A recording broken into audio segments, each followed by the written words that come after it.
जीवन में अक्षर गढ़ लेना, शौर्य कभी सो भी जाए तो अपना मौर्य वंशियों का इतिहास पढ़ लेना, अपने मौर्य वंशियों का इतिहास पढ़ लेना।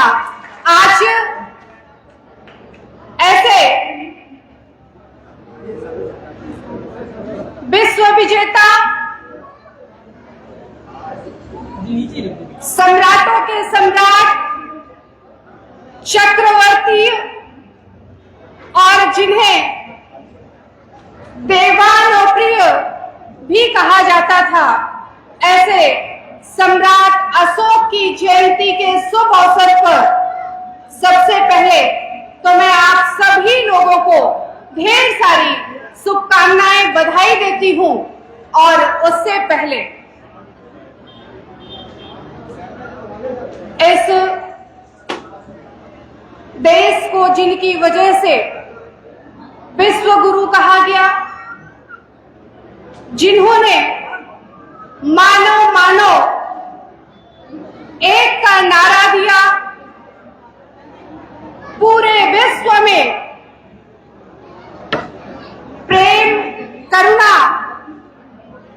की जिन्होंने वर्षा की, ऐसे महामानव तथागत गौतम बुद्ध के चरणों में श्रद्धा के पुष्प अर्पित करते हुए समाज में जन्मे, इस देश में जन्मे समस्त संतों महापुरुषों को नमन वंदन करते हुए मंच पर उपस्थित भिक्षु संघ को सादर वंदना करते हुए आज के सम्राट अशोक जयंती के शुभ अवसर पर इस कार्यक्रम में मुख्य अतिथि के रूप में उपस्थित हम सब एक परिवार के सदस्य हैं, तो रिश्ते में तो हमारे चाचा जी हैं। आंवला सांसद आदरणीय नीरज कुशवाहा जी, मंच पर उपस्थित जिनकी विधानसभा में यह कार्यक्रम हो रहा है, ऐसे इस विधानसभा के बहुत ही लोकप्रिय विधायक भाई आदरणीय डीसी वर्मा जी, सम्राट अशोक क्लब जिसके तत्वाधान में यह मीरगंज में सम्राट अशोक जयंती का प्रथम कार्यक्रम हो रहा है, और पहले कार्यक्रम में इतना अच्छा शुभारंभ आप सबने किया, इसके लिए मैं आप सभी सम्राट अशोक सेना के लोगों को भी बहुत बहुत बधाई, शुभकामनाएं देती हूं।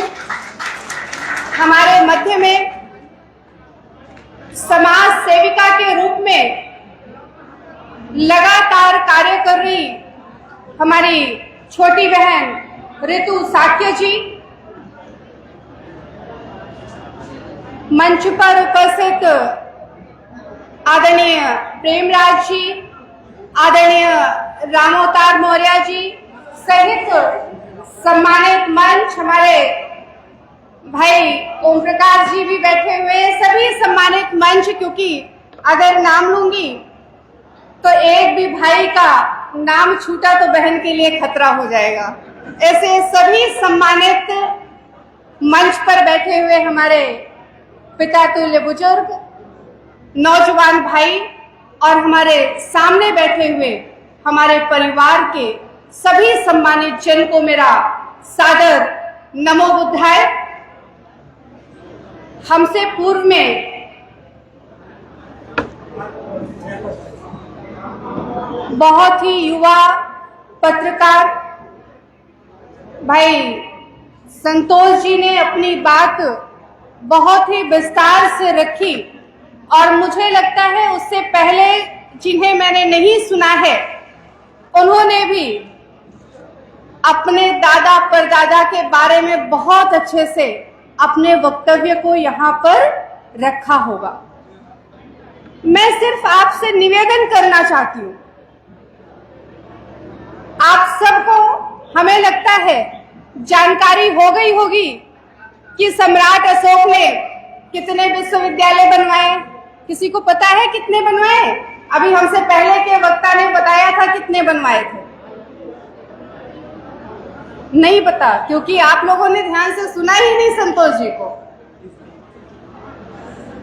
23 विश्वविद्यालय इस देश में यदि किसी ने बनाया था तो वह सम्राट अशोक थे। सम्राट अशोक सिर्फ 23 विश्वविद्यालय ही नहीं बनवाए थे, बल्कि खंड खंड भारत को जोड़ करके अखंड भारत भी किसी ने बनाया तो वह सम्राट अशोक ने बनाया। आज एक उस अखंड भारत का छोटा सा हिस्सा जो भारत है, हम उस भारत को भी संजो के रखने में कहीं न कहीं कमजोर हो रहे हैं। लेकिन हमारे रगों में उनका खून है जिन्होंने सिर्फ भारत ही नहीं बल्कि भारत के आसपास के अन्य राज्यों को भी, चाहे वह अफगानिस्तान हो, पाकिस्तान हो, नेपाल हो, म्यांमार हो, तमाम ऐसे छोटे छोटे राज्य, बांग्लादेश हो, सभी राज्यों को एक करके अखंड भारत बना करके इतने बड़े राज्य पर बिना किसी दोष के एक राज्य चलाया। आज अगर हम एक ग्राम प्रधान भी होते हैं तो उसमें ग्राम प्रधान के ऊपर भी टीका टिप्पणी हो जाती है कि वह भेदभाव कर रहा है। सोचिए हमारे अंदर किसका खून है जिसने इतने बड़े राज्य को चलाया, और कोई ये नहीं कह सकता कि सम्राट अशोक ने किसी के साथ में भेदभाव किया हो। उन्होंने राजा रहते हुए सभी प्राणी को, अपने राज्य के हर प्राणी को अपनी संतान की तरह से माना, और यही कारण है कि उन्होंने उन सब की चिंता की, चाहे वो शिक्षा की चिंता करके नालंदा, तक्षशिला, विक्रमशिला जैसे 23 विश्वविद्यालयों का निर्माण कराने का रहा हो, चाहे अगर इस भारत में सबसे पहले मानव या पशु की चिकित्सालय का निर्माण हुआ तो भी सम्राट अशोक के कार्यकाल में हुआ। अगर प्याऊ लगाए गए जगह जगह पर तो वो भी सम्राट अशोक के कार्यकाल में लगे। छायादार, अभी हमारे विधायक जी कह रहे थे, सांसद जी, बगल में ही वृक्षारोपण का कार्यक्रम है। इस कार्यक्रम के बाद 2 मिनट आप हमारे साथ चलिए। आज जो जगह जगह वृक्षारोपण का कार्यक्रम हो रहा है, ये भी छायादार वृक्ष लगवाने का अगर किसी ने शुरुआत किया था तो हमारे पुरखों ने किया था, सम्राट अशोक ने किया था। आज हम अच्छी अच्छी सड़कों की बात करते हैं, लेकिन अगर उन सड़कों के, अच्छी सड़कों की भी शुरुआत किसी ने की थी तो वह भी हमारे पुरखों ने की थी और सम्राट अशोक महान ने की थी। तो यानी हम उनकी संतानें हैं जो सो गई थी। और मुझे तो आज हर 2 मिनट में मैं बैठ करके सोशल मीडिया, फेसबुक खोल रही हूं, और जब सोशल मीडिया खोलती हूं तो कहते हैं ना कि मन एकदम अंदर से फलीभूत हो रहा है, खुश हो रहा है सोशल मीडिया खोल करके कि आज उस सम्राट अशोक के वंशज पूरी तरह से जगने में लग गए हैं जो कहीं न कहीं सो गए थे, अपने हक और अधिकारों को भूल गए थे।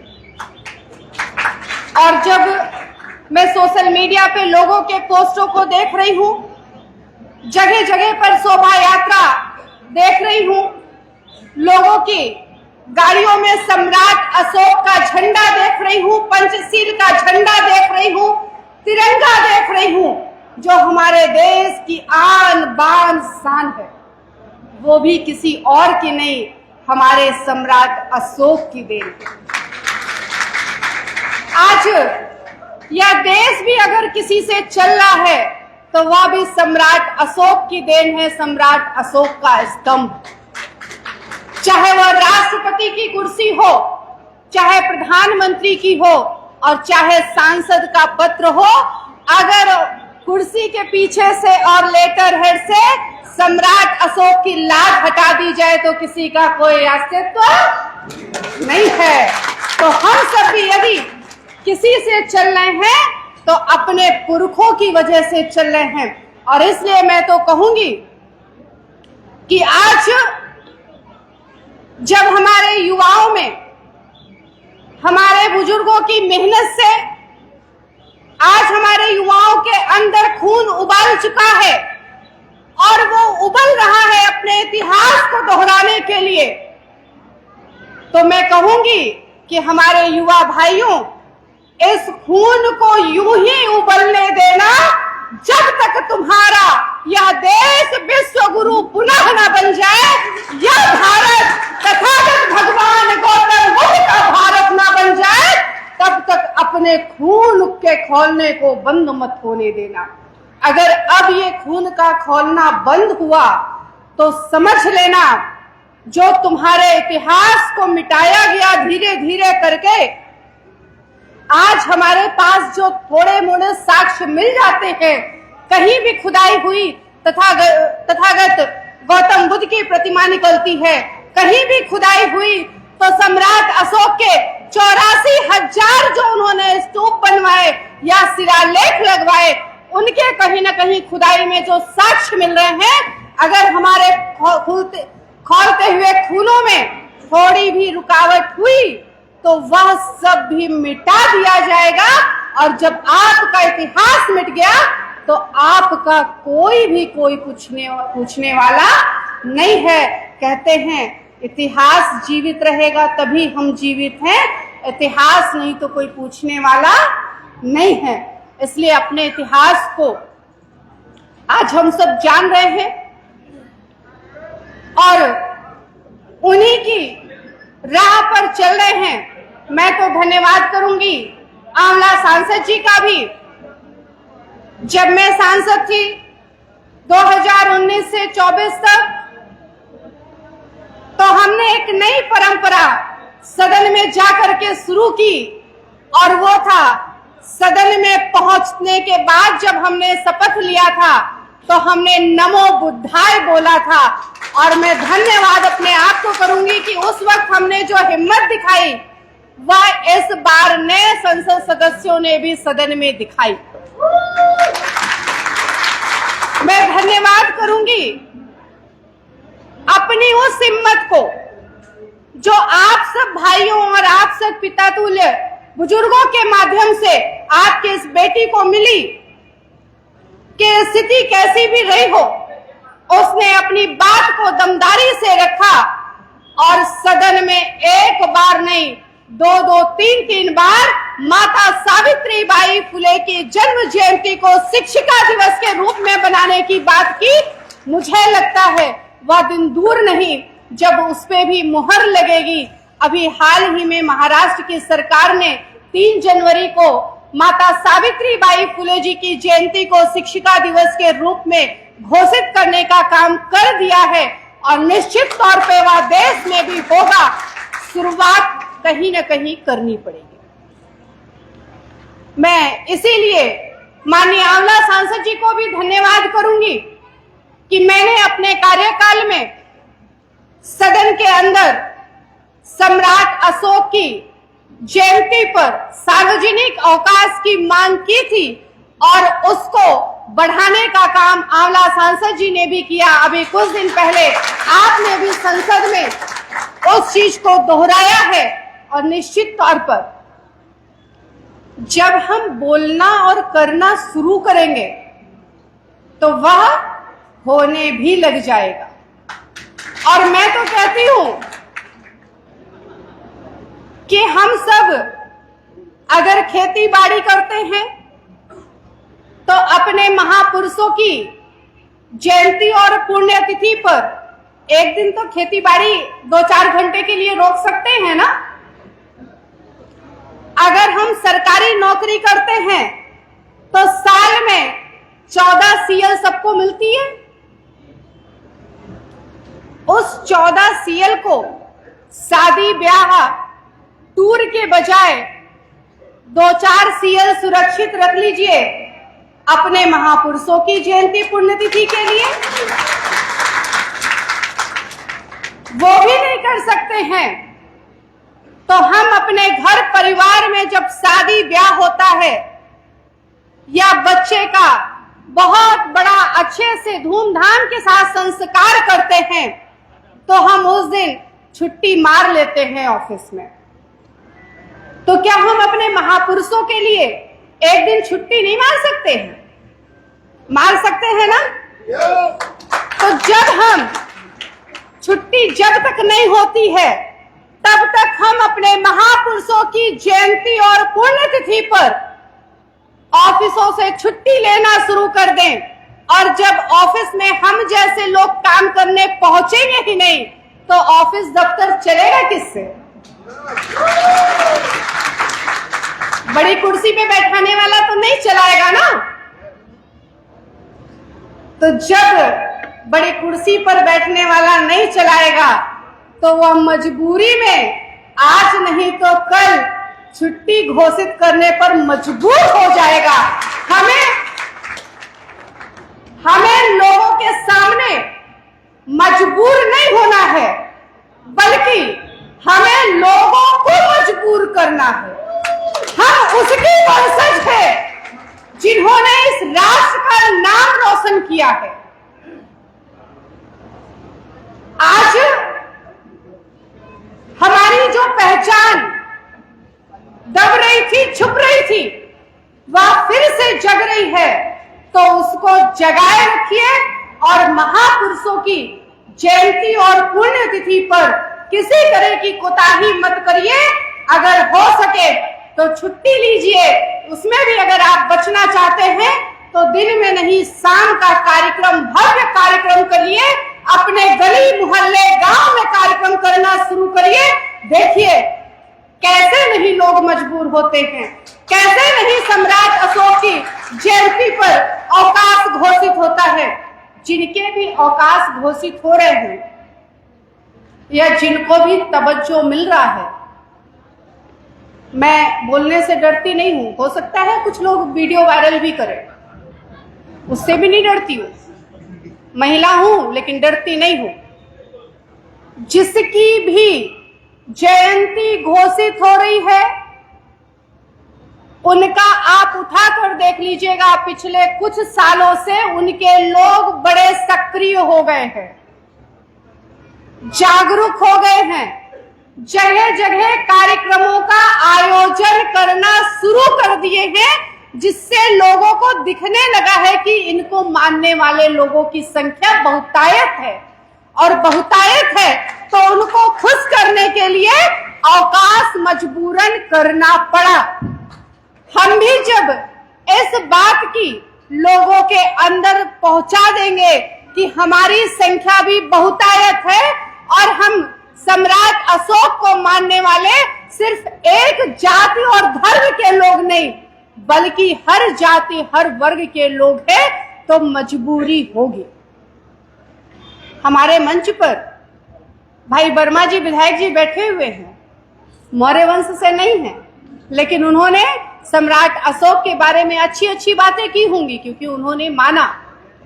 सम्राट अशोक किसी जाति और धर्म को मानते ही नहीं थे, उन्होंने तो सबको अपना माना। जब मैं 2014 लोकसभा मैनपुरी से चुनाव लड़ रही थी तो एक बहुत ही मशहूर पत्रकार हैं रवेश कुमार जी, वो इंटरव्यू लेने आए तो उन्होंने हमसे सवाल किया था, अभी भी संभवतः YouTube पे पड़ा होगा, कि फिरोजाबाद में हमने देखा डॉक्टर साहब कि गडेरिया समाज ने पोस्टर लगा रखा है गडेरिया समाज के महापुरुष सम्राट अशोक की जयंती। आप कहती हैं कि मौर्य वंशी थे, तो हमने उन्हें यही कहा था कि सम्राट अशोक सबके थे, क्योंकि वो राजा थे और सही मायने में असली राजा वही है जो राजा रहते प्रजा में किसी भी तरह जाति और धर्म का भेद उत्पन्न न होने दे। तो हम उसके वंशज हैं। तो हम सब जिस दिन एक हो गए, आवाज हर गली मोहल्ले गांव से जाने लग गई कि सम्राट अशोक की वंशज जग गई है, वो अपना हक अधिकार लेना चाहती है। वह इस सोने की चिड़िया जिस देश को कहा जाता था, जो देश विश्व गुरु कहा जाता था, उस देश को पुनः सोने की चिड़िया तो नहीं बना सकते, लेकिन अखंड भारत के एक छोटे से खंड जो भारत में हम रहते हैं, उसको हम पुनः विश्व गुरु जरूर बना सकते हैं। और आप सबके इसी तरह से जागरूक होने से, लगे रहने से वह दिन दूर नहीं जब यह भारत पुनः विश्व गुरु बने। आप सबको ऐसे महान राजा के जयंती के शुभ अवसर पर एक बार पुनः हमें ढेरों शुभकामनाएं, बधाई देते हुए इस बात की भी अग्रिम बधाई देती हूं कि जल्द ही सम्राट अशोक जयंती की अवकाश भी घोषित होगा और बहुत जल्द ही यह भारत विश्व गुरु भी बनेगा। हमारे युवा भाइयों की मेहनत से इस बात की शुभकामनाएं देते हुए अपनी वाणी को विराम देती हूँ। आप सबको मेरा नमो बुद्धाय। जय सम्राट, जय अशोक।